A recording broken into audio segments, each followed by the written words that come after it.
صبر اس بات کا نام نہیں ہے کہ انسان عضو معطل ہو کر بے بسی کے ہاتھوں برداشت کے عمل سے گزرتا رہے، بلکہ صبر کا مطلب یہ ہے کہ انسان اتنا دور اندیش اور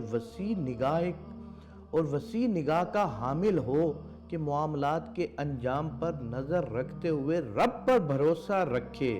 صبر کیا ہے؟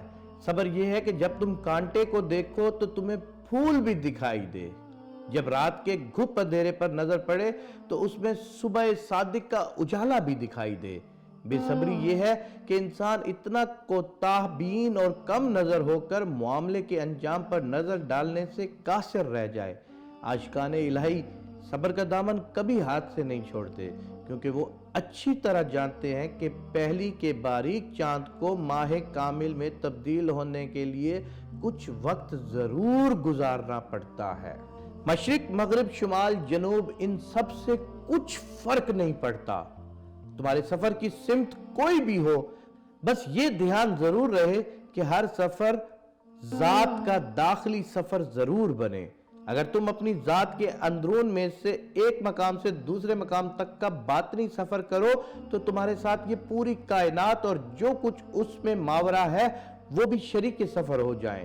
جس طرح ایک ماں کو بچے کی پیدائش کے لیے درد و کرب کے مرحلے سے گزرنا پڑتا ہے نا، اسی طرح ایک نئی شخصیت کو جنم لینے کے لیے تکالیف ضرور اٹھانا پڑتی ہیں۔ جس طرح ایک دن کو اپنی روشنی پوری شدت کے ساتھ بکھیرنے کے لیے شدید گرمی اور حدت برداشت کرنا پڑتی ہے، اسی طرح محبت بھی دکھ اور درد کے بغیر تکمیل کو نہیں پہنچ سکتی۔ محبت کی تلاش ہمیں تبدیل کر کے رکھ دیتی ہے۔ راہ عشق میں ایسا کوئی مسافر نہیں گزرا جسے اس راہ نے کچھ نہ کچھ پختگی نہ عطا کی ہو۔ جس لمحے تم محبت کی تلاش کا سفر شروع کرتے ہو، تمہارا ظاہر اور باطن تبدیلی کے عمل سے گزرنا شروع ہو جاتا ہے۔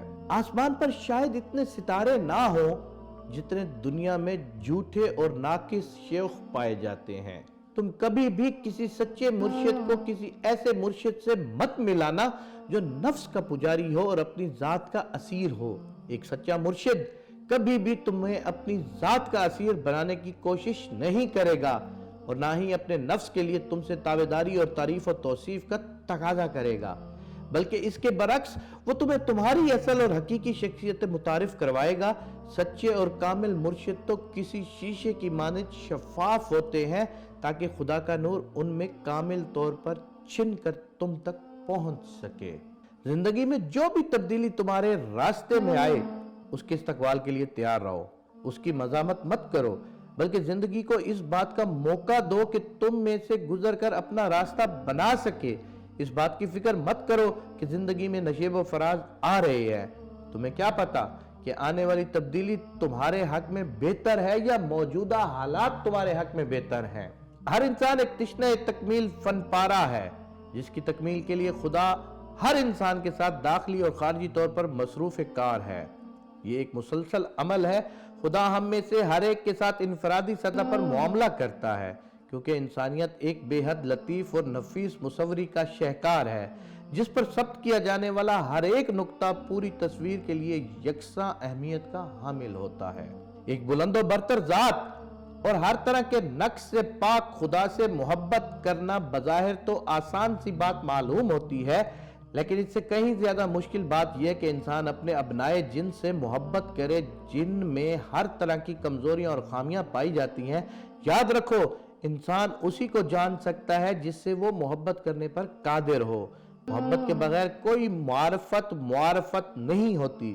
جب تک ہم اللہ کی تخلیق سے محبت کرنا نہیں سیکھتے تب تک ہم اس قابل نہیں ہو سکتے کہ اللہ سے حقیقی طور پر محبت کر سکیں اور اس کو جان پائیں۔